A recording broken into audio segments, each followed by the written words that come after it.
Okay, so for 7.3b, we're on the bottom of page 599, and we're building equations from their solutions. Now, this is kind of weird. I give you the answer, so let's say that x equals 3 and x equals negative 2. Given those answers, I'm asking what the equation is in order to get 3 and negative 2. Now, there's a bajillion equations out there where you can get an answer of 3 and negative 2. We're not worried about a bajillion. We're just worried about finding one equation that could give us an answer of 3 and negative 2. All right, so in order to do this, we write x minus 3. Put in parentheses, okay? Because when we do an equation, x is 3 if it makes something equal to 0. So in this case, this equals to 0. So really what you're going to do is you're going to take the x and put the opposite sign of the number here and then the number. So it's pretty easy. Then for this one, we're going to take the x, the opposite sign of negative 2, and the 2. Then we're going to do the FOIL method. X squared minus x minus 6 equals 0. Okay? So that ends up being your answer. That is an equation, not the only one, but that is an equation that when you factor it then, you're going to get x is 3 and x is negative 2. So we're just going backwards is what we're doing here. All right, so let's just keep going here. Let's do example number 6. And I think these are not too terrible, so that makes it nice. So t equals 5. T equals negative 5. That doesn't look very good. And t equals 3. So I have 3 answers.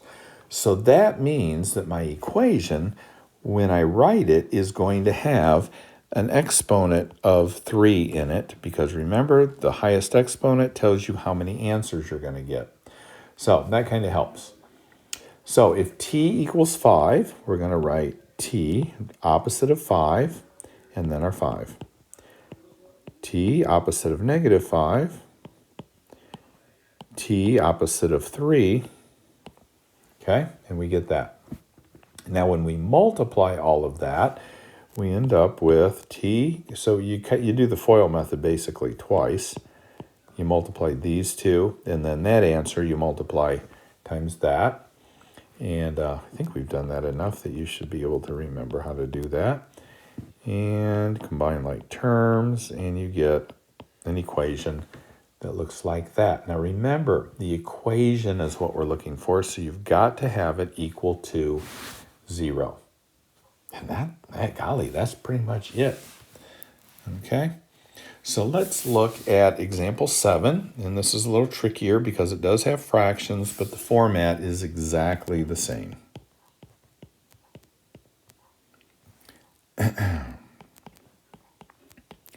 So those are the 2 answers, and we're trying to come up with the equation that is going to have that as an answer.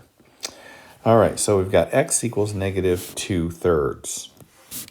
So let's set this equal to 0. So we have x equals negative 2/3. So we're going to move these 2 things over here and set it equal to 0. And that's really what we did with the last ones, but this one, because it's a fraction, is a little trickier. So we multiply this side by 3 and this side by 3. So we get 3x equals negative 2 because these 3's cancel. Now we add 2 to both sides.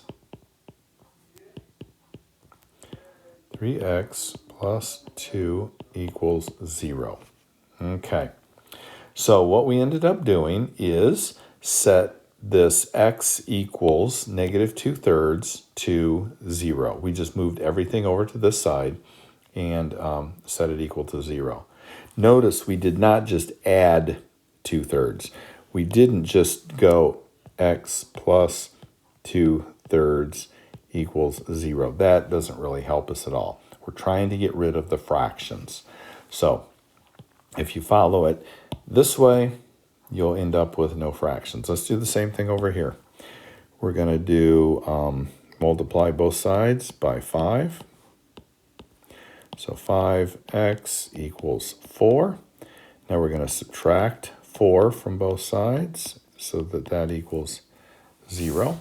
So now we have this equation that gives us this, and this that gives us this.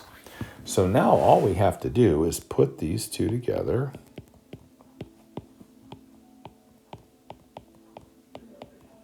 Okay, equals 0.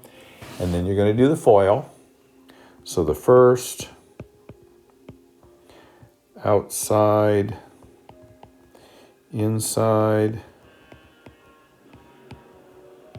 last. Combine like terms.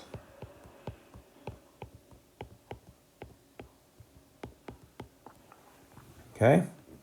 And that is the equation that has these two fractions as answers. And that's it for 7.3.